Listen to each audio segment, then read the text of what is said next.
When will Sajith grow up? A SLPP news plant against Ranil. Blackcaps disbanded. New party sans the elephant. Uvindu takes a jab at Tilvyn.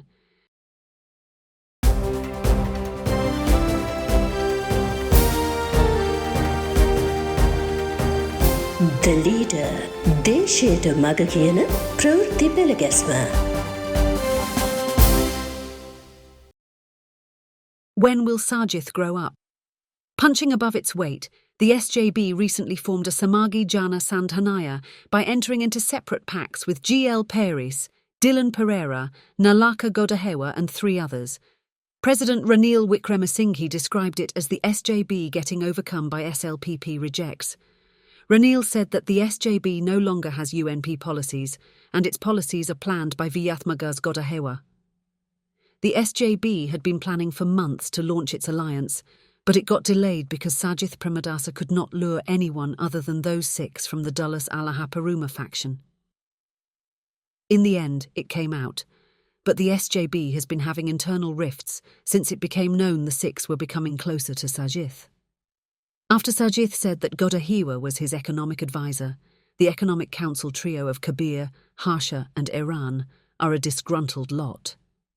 National organizer Tissa Atanayake was unaware of the agreement signing.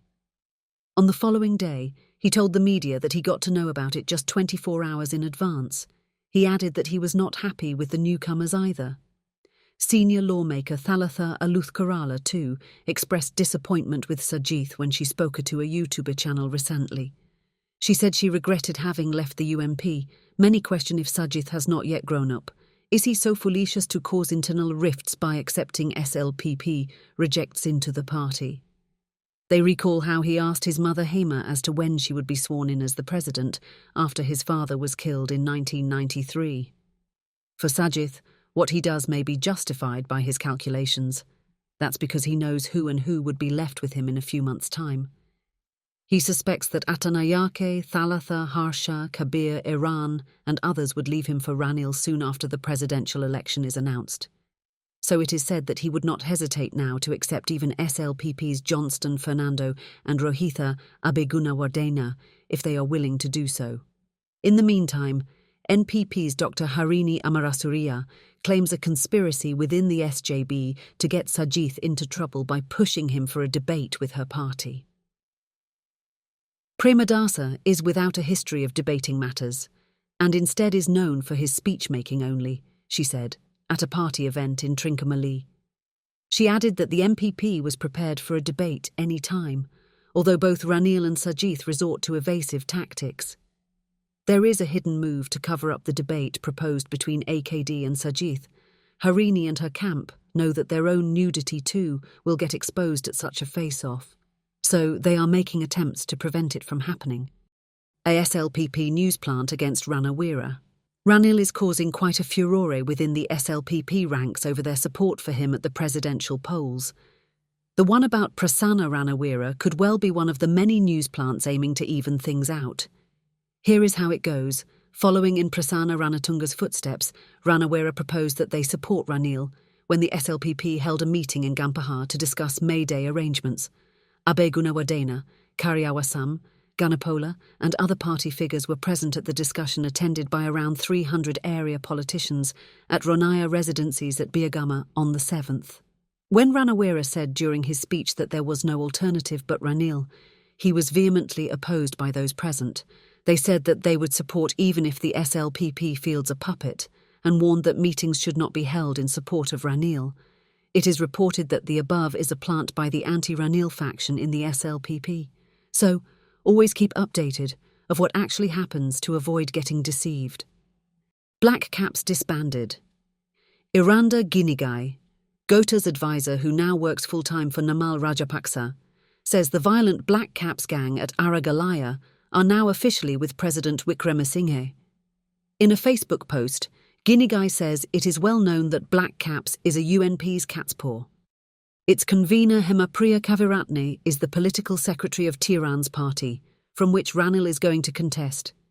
He goes on to say that Ranil loyalist SLPP MPs and their ignorant henchmen would now have to cohort with those who set fire to their homes. He says bad people who would sell even their mothers for the sake of power could now be known. Blackcaps gave him a return in kind. The movement says it is a miracle of sorts that Gota is left in the state where he is now, after having had political infants like him as advisors. It says the 6.9 million who elected Gota are not illiterate henchmen as claimed by Guinigai, but innocents who dreamt about a prosperous country. Misfortune came from the so-called educated parasites like Guinigai, Jayasumana, Godahewa, and the like. What politics can supporters expect from Gota and Namal, who could not make sure that their homes are safe even when wielding power? Ranil's home was set on fire, but none of the homes of Rajapaksas were harmed in any way. Those were the real conspiracies, it says. The Black Cap movement also announced on Tuesday its disbanding.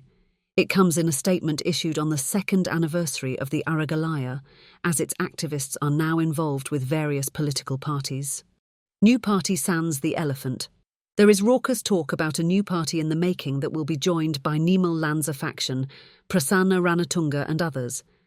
It will replace the Elephant Party, it is said. Speculation is rife that several UNPers had secret talks last week with Lanza's new alliance. Also, it is reported that a new party is being formed by Ranatunga, Lanza, Anura Yapa, and Tiran with Ravi K. and Wajira leading from the front.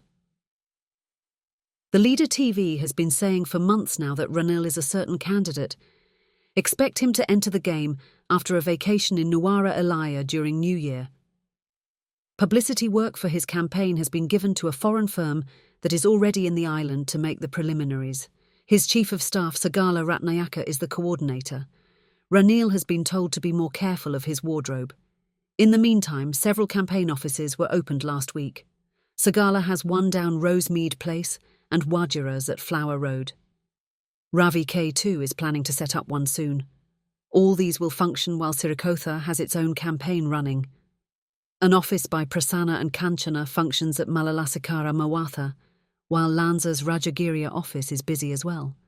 Ranil has told the UNP Management Committee to get to work on May 1st. Then, it will be a tussle between the three main candidates. However, analysts predict that Ranil will have the SJB with him ultimately, and it will then be a two-horse race with AKD. Uvindu takes a jab at Tilvyn. Serious as well as entertaining things are being told nowadays about the JVP-led National People's Power. Its meetings are full of interesting happenings. Womenfolk as well as artists and LGBTQ+ activists are given a place on the stage. Uvindu Kurukula Surya, the Colombo Telegraph editor, questions if Tilvyn Silva finds women to be inferior to men. In a Facebook post, he took the JVP General Secretary to task over a remark he made at an Ilmaha commemoration.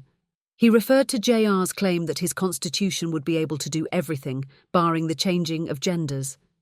Tilvyn said that JR even did that, made women out of men by getting all UNP MPs to give him undated resignation letters. Does Tilvyn think women to be inferior to men? Asks Uvindu, and says the likes of him should be given gender training. But due respect should be given to Tilvyn for being the first political party leader to publicly declare at the BRC grounds that they recognise the rights of LGBTQ+ community.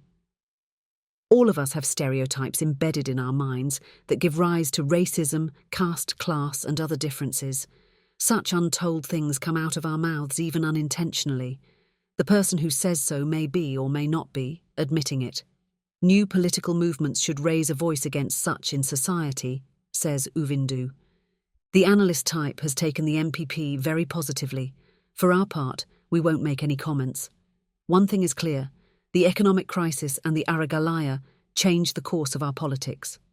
Traditional politics is no longer valid, but political deceptions do happen without a change. But the decision is up to the people. We only report what happens and is true. That's it for today.